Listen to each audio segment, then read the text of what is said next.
أو سزايا بمعنى شي دي جلدت. آياتك فرمي وليشهد عذابهما طائفة من المؤمنين. كاتك بياوك ياخد ئافرەتەکە شووی نەکردو عازەبە مێردی نییە کوڕەکە ژنی نەهاوردووە کە زینایان کرد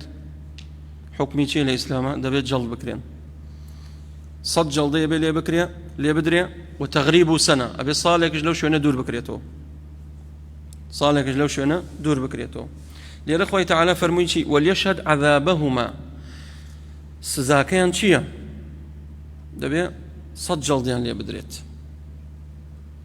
کەواتە لێرە بە معنای چی هات جەڵدات لێدانی جەڵد. وقد تكررت أيضا في موضعين وهما ندو جيغايتر أما تكرار بوتهم عذابا نفرمي ويدرأ عنها العذاب ديرم آيات باسي لعانك آيات لعان لفقه وريقرن ملاعنة من هي ملاعنة شيئا خوي تعالى فرمي والذين يرمون أزواجهم ولم يكن لهم شهداء إلا أنفسهم فشهادة أحدهم 4 شهادات بالله إنه لمن الصادقين والخامسة أن لعنة الله عليه إن كان من الكاذبين. كاتكم آياتا بيشوي دابزيت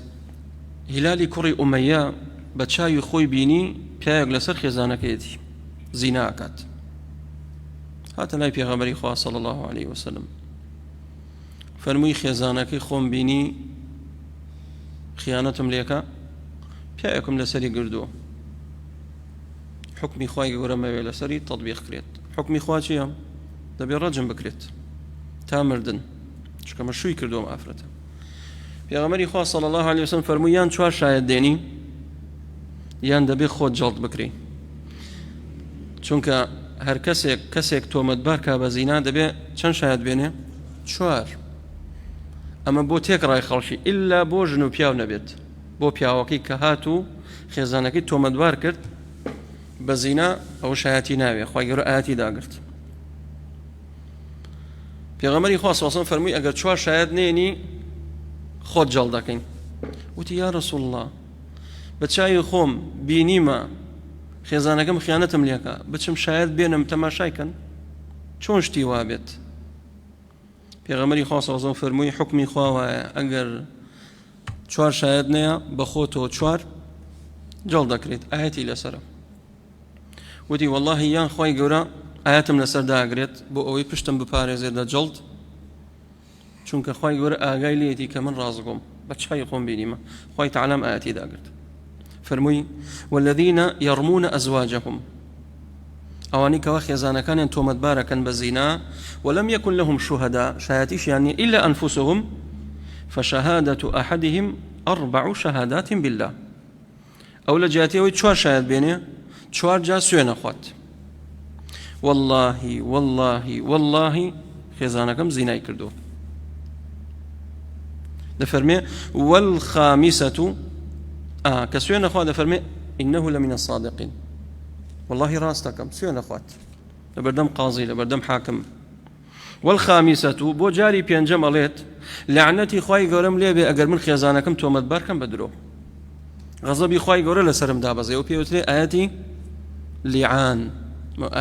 أويا أو جاء فرمي خواي تعالى ويدروا عنها العذاب آفرتك دينن أم آفرتا أتواني دفاع لأخويك أقروانيا ويدروا عنها العذاب بو أوي أو تومة لسر خوي لابريت ما بس ما نشي شايد العذاب عذابك ليرة شيا جلدك يا يعني رجمك يا رجمة مشي كردو ما أفرته أقروت من عذاب أو جار رجمك ريت وهندي لزانانا فرمون دبيت جلد بكري أو جار رجم بكريت بأرحال قولي راجح هو كرجمة ويدرأ عنها العذاب أتواني ردي كاتو بشي أن تشهد 4 شهادات بالله إنه لمن الكاذبين أما أفرسش أتواني ردي كاتو بل سوين بخوا بياوكم رازناك من تومت باركات طبعا أم أفرتا لبردم بيغمري خواه صلى الله عليه وسلم سوين دي خوارد لجاري بينجم وتي كسكاركم وعشرتكم سرشورناكم سوێندی خوارد یعنی کردوبووی دانی پێ ناکردوێتی بەڵام سوێنی خوارد بۆ ئەوەی چی ڕەجم نەکرێت لەو سزایە ڕزگاری بێت بۆیە حکمی ئیسلامش چیە دەبێت تەفریقکرێن یەکسەر ئەو ژن و پیاو لێک جیاکەنەوە کە ئەم سوێنی خوارد ئەو سوێنی خوارد ڕەدی کردەوە یەکسەر دەبێت چی بکرێن جا بکرێنەوە تەواو جا بکرێنەوە دەفەرمێ إنه لمن الكاذبين أو جا والخامسة بۆ جاری پێنجەم ئەڵێ غەزەبی خوای گەورەم لێ بێ لعنەتی خوای گەورەم لێ بێ ئەگەر پیاوەکەم ڕاستکات ئەمە پێوتێ ئاەتی لیعان بۆیە حەزم لێ بۆ ئەو تەفسیلە بدەم بۆی ئاگادار بن وقوله تعالى فعليهن نصف ما على المحصنات من العذاب باسي چیە کات باسی کەنیزەکەکە لەم ئاەتە یعنی ئەگەر ئافرەتی حڕ زینای کرد چەند جەڵ دەکرێت 100 ئەگەر کەنیزەکێک کۆیلەیەک زینای کرد نصف نیوەی 150 خوای تعالی فەرمێ فعليهن نصف ما على المحصنات من العذاب محصن کێیە ئەوەی کەوا شووی کردووە ئەوەی کەوا خێزانی هەیە محصنی پێوترێ باشە بەڵام ئەم کۆیلێش لێرا بێت چی بکرێ 50 جەڵدەی لێدرێت کەنیزەکە کۆیلەیە خوای گەورە تەخفیفی کردو بۆ ئەوان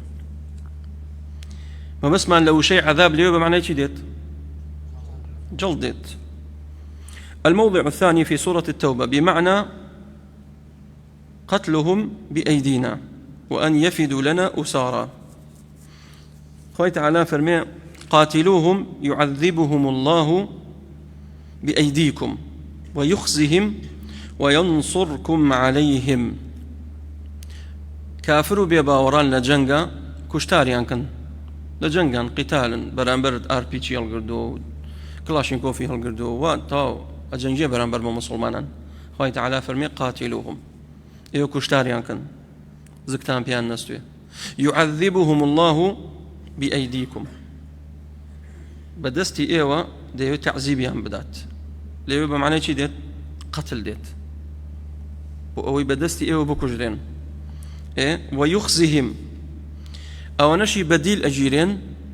سەرشۆڕ بن ويخزهم وينصركم عليهم بۆ ئەوی خوای گەورە سەرتانخا بەسەریان کەواتە لێرە يعذبهم بمعنى چی دێت قتل بمعنى قتل تێ ويضاف له أيضا قوله تعالى لأعذبنه عذابا شديدا أو لأذبحنه بس چی هەکات هدود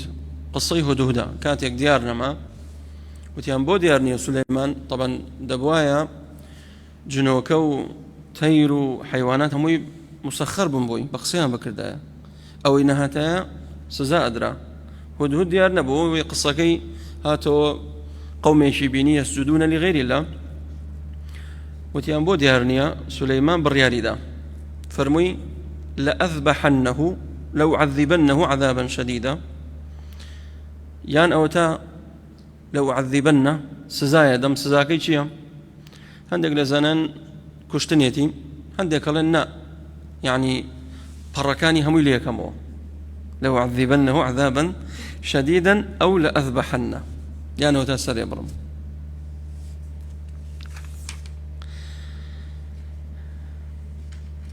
فرمي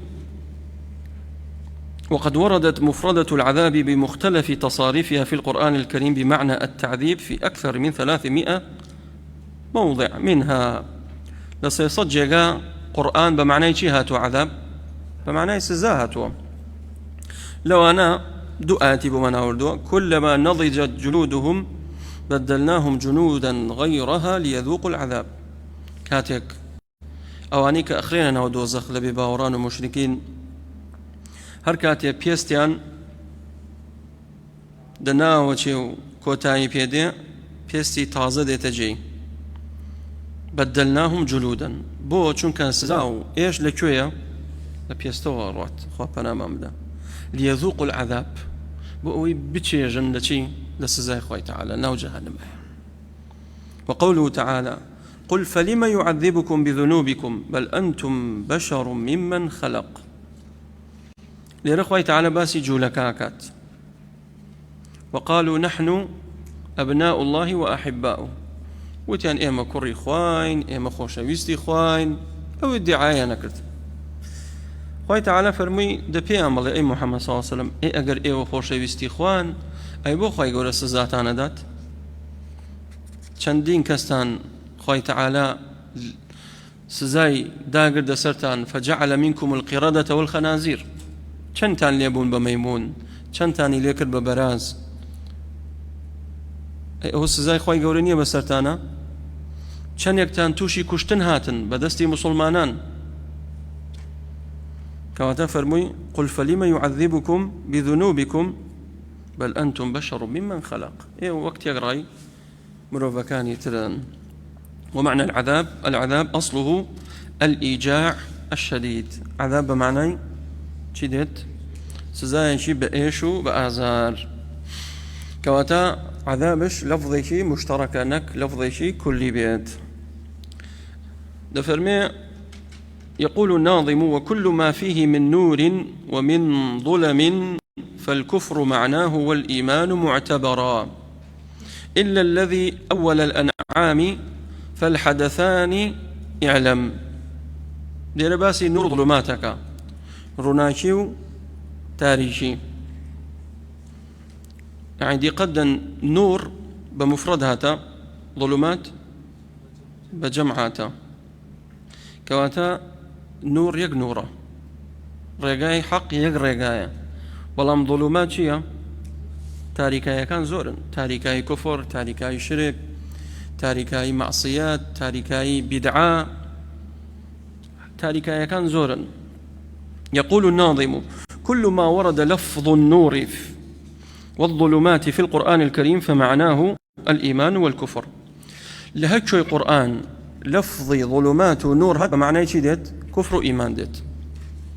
نورك بوتيا بو إيمانا ظلماتش بمعنى كفر ديت